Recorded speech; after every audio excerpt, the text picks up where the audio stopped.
Hai adik-adik mahasiswa di jurusan Agribisnis Fakultas Pertanian Universitas Lampung yang saat ini sedang mengambil mata kuliah koperasi. Pada video kali ini akan dijelaskan mengenai pembentukan koperasi berdasarkan Undang-Undang Nomor 25 Tahun 1992, kemudian Peraturan Menteri Koperasi dan Usaha Kecil Menengah Republik Indonesia Nomor 10 Tahun 2015, serta Peraturan Pemerintah Nomor 7 Tahun 2021. Nah, jadi pembentukan koperasi ini ada syarat-syaratnya. Nah, karena saat ini dalam masa transisi, jadi masih digunakan Undang-Undang Nomor 25 Tahun 1992, tapi kemudian muncul PP Nomor 7 Tahun 2021. Kalau kita bandingkan di Undang-Undang Nomor 25 Tahun 1992, koperasi itu dibentuk oleh sekurang-kurangnya 20 orang. Ini untuk koperasi primer. Kemudian kalau koperasi sekunder dibentuk sekurang-kurangnya 3 koperasi. Nah, kemudian ini sama seperti yang tertuang di Peraturan Menteri KUMKM yang nomor 10 tahun 2015, bahwa koperasi primer itu dibentuk oleh sekurang-kurangnya 20 orang. Nah, tapi di Peraturan Pemerintah nomor 7 tahun 2021, itu koperasi primer dibentuk oleh sekurang-kurangnya 9 orang.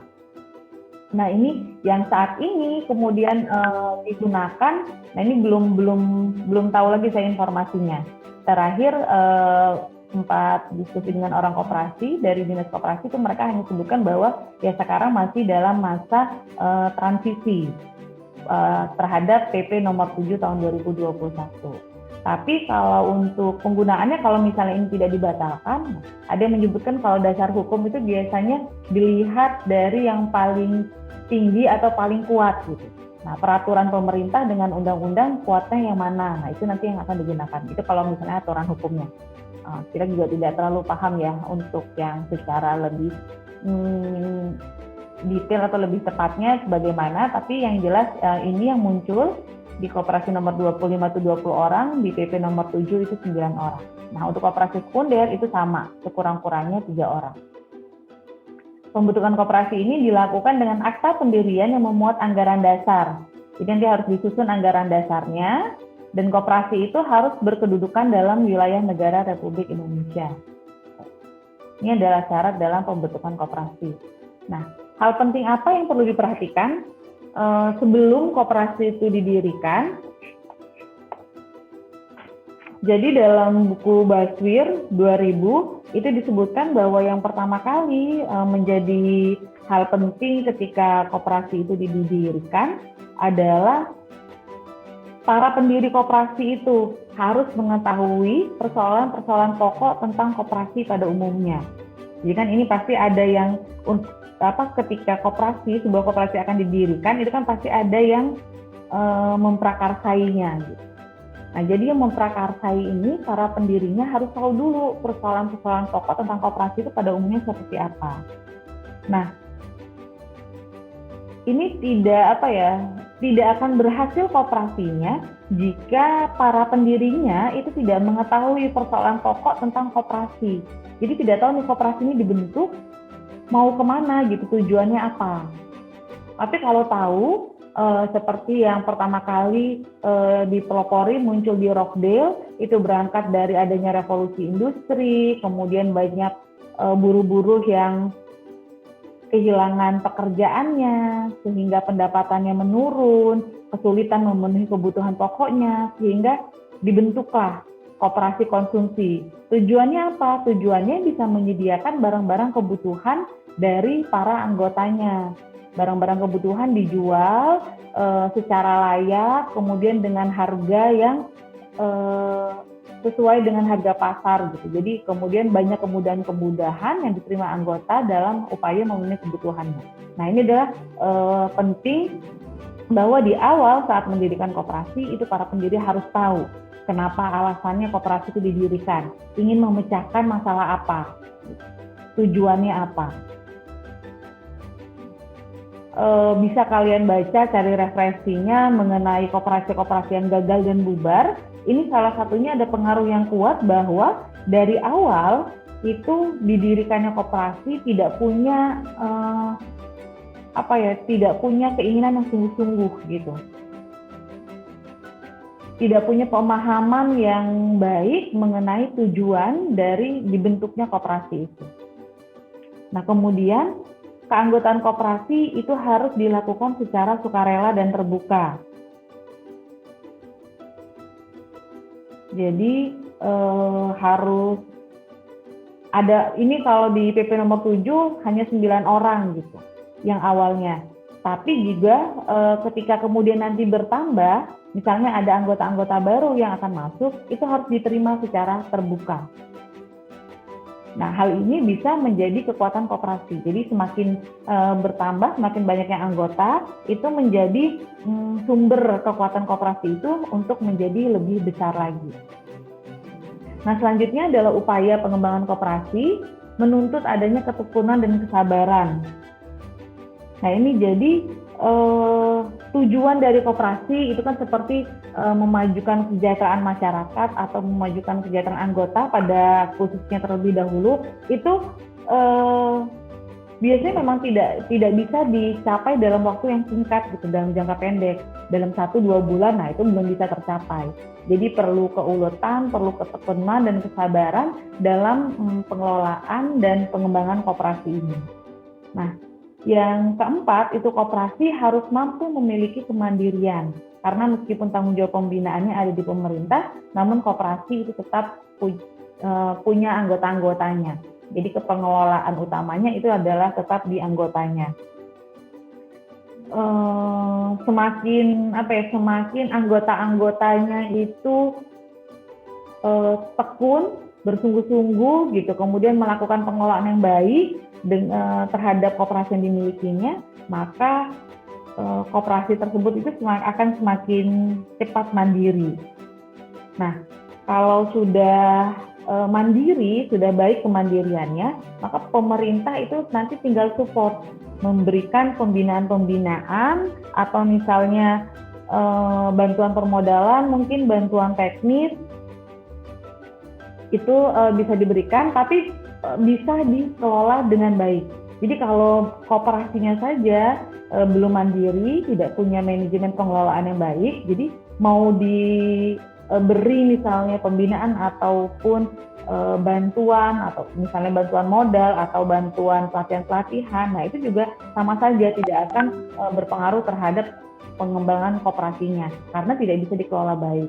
Tapi kalau dari awal didirikan, kemudian anggotanya itu mengelola dengan baik, ini jadi ketika manajemennya juga baik, berdiri sendiri, tidak ada bantuan juga koperasinya bisa berkembang. Tapi ketika ada bantuan dari pemerintah misalnya, itu nanti koperasi akan menjadi sangat lebih berkembang lagi.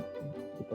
Jadi ini adalah hal penting yang perlu diperhatikan sebelum mendirikan koperasi. Nah, tadi bahwa ketika akan mendirikan koperasi itu biasanya ada pelopornya. Di Rockdale ada beberapa pelopor, kemudian ada satu pelopor, kemudian bersama dengan 28 orang lainnya, kemudian membentuk. Nah, para pelopor-pelopor koperasi inilah yang hendaknya itu punya minat yang besar, terus bercita-cita tinggi, serta punya jiwa kemasyarakatan yang tebal.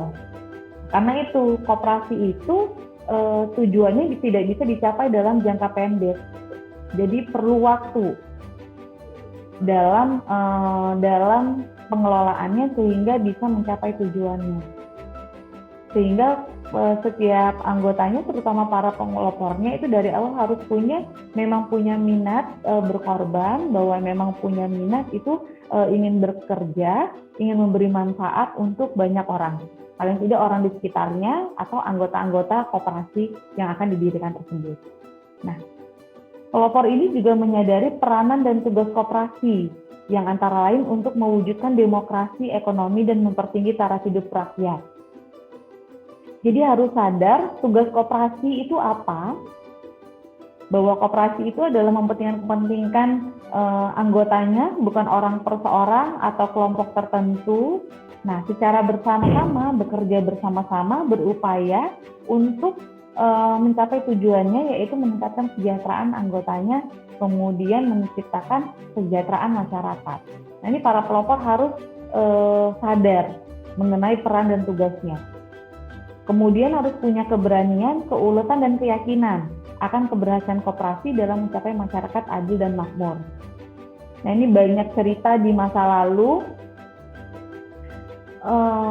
mengenai permasalahan-permasalahan yang muncul dalam koperasi gitu, sehingga memang di beberapa wilayah itu sangat kental bahwa masyarakat itu tidak percaya lagi dengan koperasi karena adanya ketidakberhasilan di masa lalu. Nah, jadi ketika ingin mendirikan koperasi, pelopor ini harus punya keberanian dan keuletan. Serta keyakinan dulu bahwa koperasi ini berhasil. Jadi kalau pelopornya saja tidak yakin, kan sulit akan meyakinkan orang lain. Nah, kalau pelopornya yakin, kemudian dengan keberanian keuletan ingin mengembangkan koperasi ini, maka bisa mengajak anggota yang lebih banyak lagi untuk bergabung dalam organisasi koperasi yang akan didirikan. Kemudian memiliki integritas yang tinggi. Karena pelopor ini nantilah yang akan biasanya menjadi panutan atau menjadi tokoh dalam koperasi yang dalam kegiatan musyawarahnya itu memegang peranan yang penting, sehingga para pelopor ini juga harus punya integritas yang tinggi. Beberapa permasalahan ditemukan justru ada oknum-oknum pelopor yang menyalahgunakan kepercayaan ini. Jadi menyalahgunakan misalnya modal yang ada di koperasi, kemudian melakukan penyelewengan terhadap kegiatan koperasinya. Nah, para pelopor ini sebagai tokoh, sebagai penggerak pendirinya, kemudian dia nanti yang akan dipercaya dalam pengembangan koperasinya, memegang peranan yang penting, sehingga harus punya integritas yang tinggi. Nah, ini pelopor koperasi, jadi nilai-nilai yang harus dimiliki oleh para pelopor koperasi. Selanjutnya adalah langkah-langkah untuk pendirian koperasi. Jadi tadi seperti yang saya sudah sebutkan secara lebih detail itu tertuang dalam Undang-Undang Nomor 25 tahun 1992 dengan Peraturan Kementerian Koperasi dan Usaha Mikro Kecil Menengah Nomor 10 tahun 2015. Jadi di resume di sini ada 6 poin, mulai dari mengadakan pertemuan pendahuluan di antara orang-orang yang ingin mendirikan koperasinya, kemudian mengadakan penelitian mengenai lingkungan daerah kerja koperasinya. Jadi diteliti dulu masalah-masalah apa yang ada di lingkungan daerah kerja koperasi. Nah, kemudian jadi bisa menentukan pembentukan koperasi itu secara tepat. Selanjutnya adalah mengadakan hubungan dengan kantor dinas koperasi setempat, jadi menghubungi instansi perkoperasiannya untuk membentuk koperasi. Jadi bisa bertanya langkah-langkah selanjutnya apa yang harus dipersiapkan, baik itu langkah secara administratif maupun teknis terkait dengan pendirian koperasi. Kemudian membentuk panitia pendirian koperasi. Nah, panitia ini nanti ditugaskan untuk menyusun anggaran dasar dan anggaran rumah tangga dari koperasinya. Jadi kalau di pasal 8 Undang-Undang Nomor 25 tahun 1992 itu disebutkan bahwa anggaran dasar koperasi itu paling tidak mencantumkan daftar nama pendirinya, kemudian nama dan tempat kedudukan koperasi. Jadi nama koperasinya apa, berkedudukan di mana, kemudian maksud dan tujuan dari koperasi itu didirikan, serta bidang usahanya. Nah, yang terakhir adalah ketentuan-ketentuan, misalnya informasi mengenai syarat menjadi anggotanya, kemudian bagaimana pelaksanaan rapat anggotanya, pengelolaannya seperti apa, permodalannya, kemudian pembagian sisa hasil usaha, dan lain sebagainya. Nah, ini adalah poin-poin yang harus tertuang dalam anggaran dasar koperasi. Setelah itu, maka dilakukan rapat pembentukan koperasi. Jadi panitia sudah menyusun anggaran dasar dan anggaran rumah tangga, kemudian mengadakan rapat pembentukan koperasi. Nah, langkah yang terakhir yaitu mengajukan permohonan status badan hukum koperasi dengan dilengkapi ada berita acara untuk rapat pembentukannya, dan dilampirkan juga daftar nama anggota pengurus dan pengawas dari koperasi. Ini tujuannya untuk mendapatkan pengesahan mengenai badan hukum koperasi.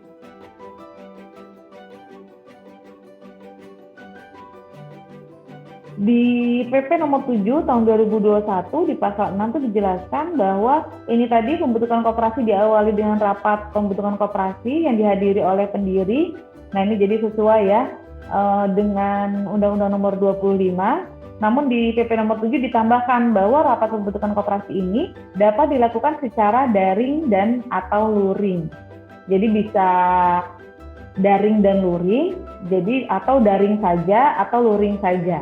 Nah, jadi bisa dipilih disesuaikan dengan situasi dan kondisi di wilayah tempat. Nah, hasil rapat di pembentukannya dinyatakan dengan notulen atau berita acara. Nah, ditandatangani pemimpin rapat, diparaf, bisa dengan menggunakan tidak basah atau elektronik. Nah, ini adalah tambahan di PP nomor 7. Bisa metodenya ya, bisa daring atau luring, kemudian penandatanganannya bisa secara tinta basah ataupun elektronik. Nah, kemudian ada penekanan di PP nomor 7 bahwa pemerintah pusat dan pemerintah daerah itu melakukan pembinaan dan pendampingan bagi kelompok masyarakat yang akan membentuk koperasi. Jadi koperasi ini cukup tenar di masa orang tua kita gitu. Kemudian di masa sekarang ini memang anak-anak muda tuh tidak terlalu familiar atau kurang minatnya terhadap koperasi. Oleh karena itu, ada upaya yang dilakukan pemerintah pusat dan pemerintah daerah, yaitu melakukan pembinaan pendampingan dengan tujuan terjadi regenerasi dari SDM koperasi. Muncul minat-minat di berbagai generasi di masyarakat atau berbagai kelompok itu untuk membentuk sebuah koperasi. Nah, ini ada tambahan dalam PP nomor 7 mengenai pembentukan koperasi.